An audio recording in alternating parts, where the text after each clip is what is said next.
Okay, so today I'm headed out to the Eagle Mountain Preserve to photograph sunset from one of the little ledges that I found over one of the ponds a few weeks ago.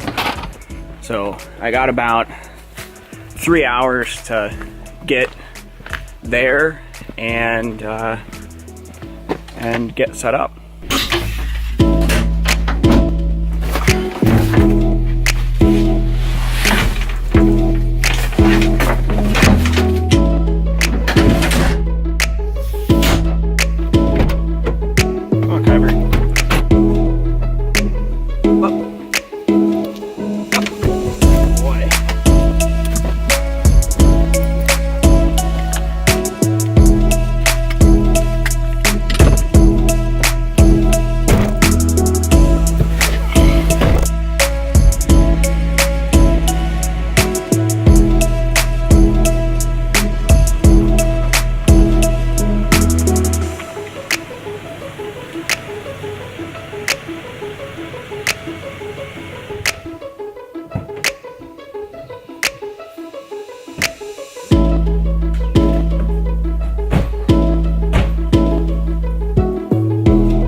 Okay, so I'm back at Eagle Mountain Preserve. If you haven't seen the previous video about this place, I'll put it in the link in the description down below. But this is a parcel of land in the eastern Adirondacks that the Northeast Wilderness Trust is working to conserve. And I'm working with them to capture images of this place to help tell the story of this land and get people engaged and interested in preserving it. So today I am planning to bushwhack up to a little overlook that I saw on a previous trip. It's not that far, it's about 7/10 of a mile. And I have with me my drone, my D750 with a wide angle lens on it. Also have my D7200 with my 70-200, so I'm kind of set up to capture some aerial images, but also hopefully the sunset and any wildlife that we see. So I am gonna just bushwhack up to that spot and I'll check back in there.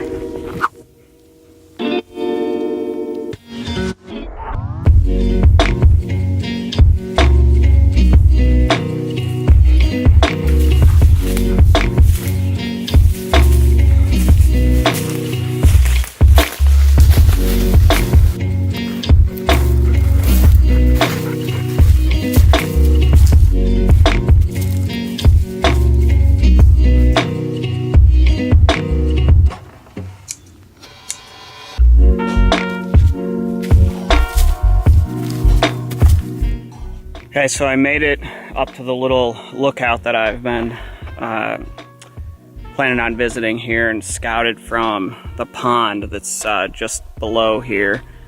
The sun is just about to touch the horizon, and I don't think I'm going to get a lot of color when it does that, but I need to act quick to set up my camera and see if I can get some shots in that direction.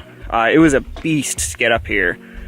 Took me about, I think, 38 minutes to go 8/10 of a mile, and in reality it took me probably 30 minutes to go 4/10 of a mile, because the first half of this was along a road and the last half was up this ridge. It was really steep. Kyber and I are both just exhausted trying to catch our breath right now.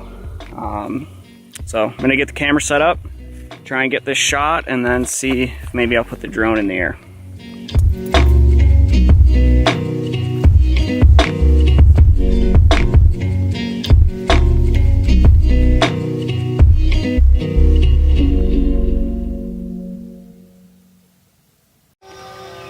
Okay, so I got my camera set up, but I haven't actually shot anything with that yet. I think I'm actually going to move to the lower overlook here in just a second. Instead, I've been flying the drone a bit I'm gonna try and leave that up in the air for just a few more minutes. Been getting some great shots of the ponds around here at sunset, so I got just a couple more minutes with that in the air. Gonna relocate just down the hill here. I think I'm gonna have some better shots for sort of ground level images from there. There's the drone hanging out up there. Just gonna do a little bit more flying.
Shooting most of these images, bracketing 5 shots for most of these images because the lighting conditions are really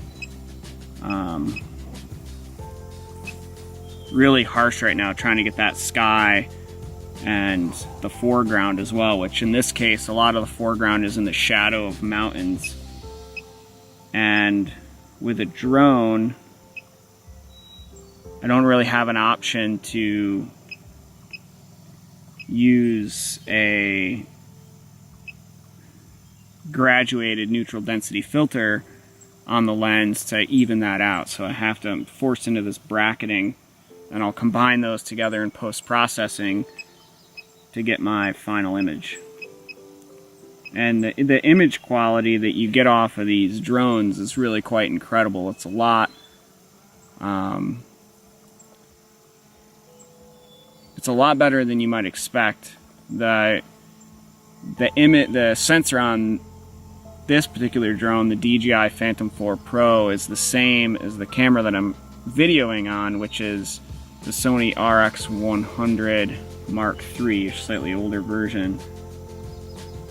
And I can shoot RAW with 20 megapixel 1-inch sensor, and I actually find that shooting stills, aerial stills from a drone is easier than from a plane, because the camera is so much more stable. You don't have to deal with vibration, so I can shoot at much slower shutter speeds. So my battery's about to die. I'm gonna get one more shot here, land the drone, and then I'm gonna move my camera equipment over to another location.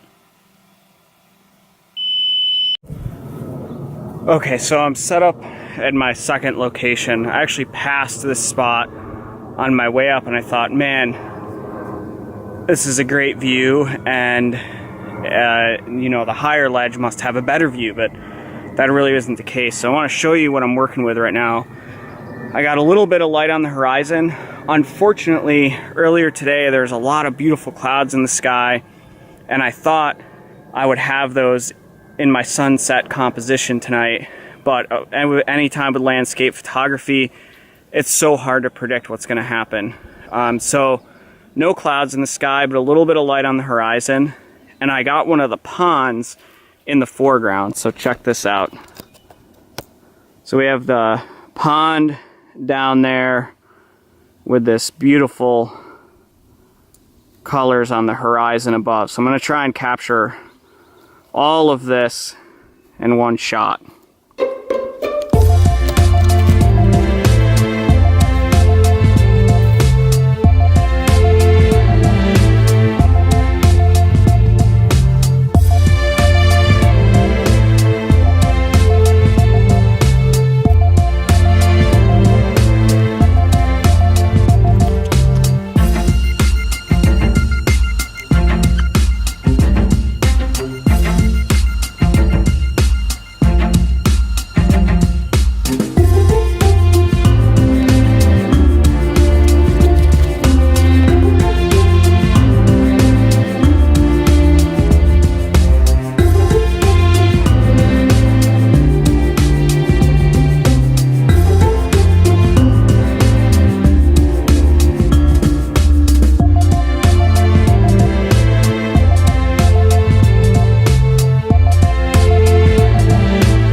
Okay, so I think I shot my last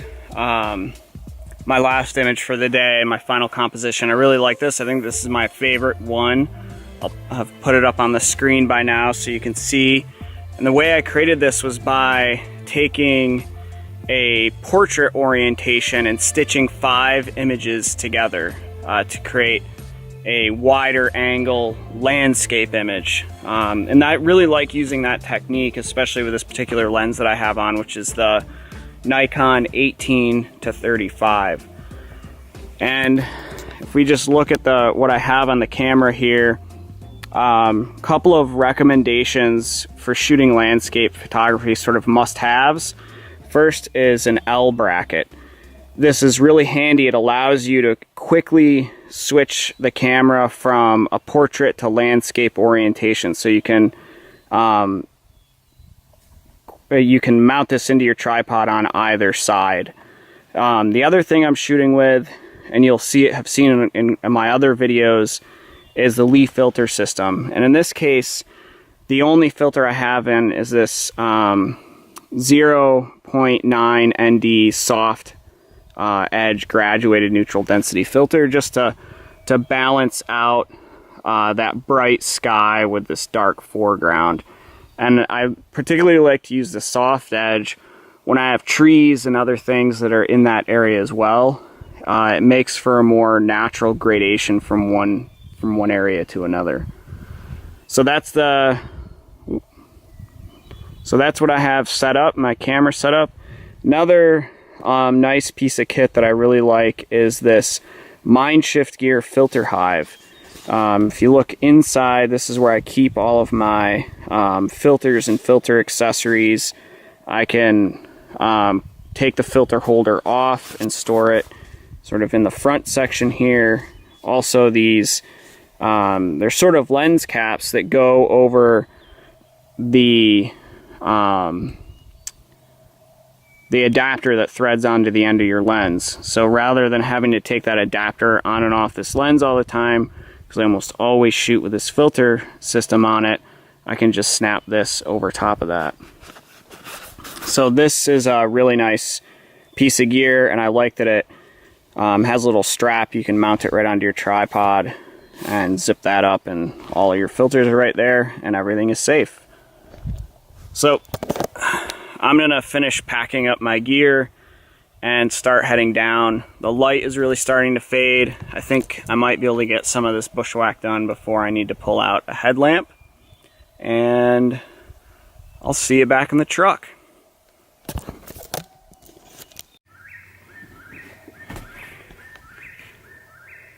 Okay, so I made it back to the truck. I'm just putting my gear away in the back of the truck. And the last little tip when you're out, and especially in areas where there's ticks, is to do a thorough tick check. I do one when I get back to my vehicle, and then I do another when I get home, stripping down completely. So I'm about to do that.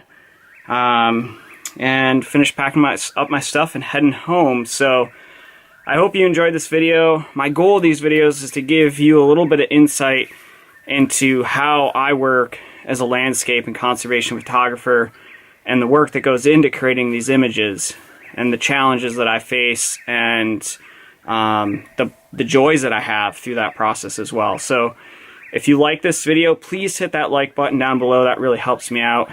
And if you want to see more, I'd be thrilled if you'd subscribe. Thanks so much. See you next time.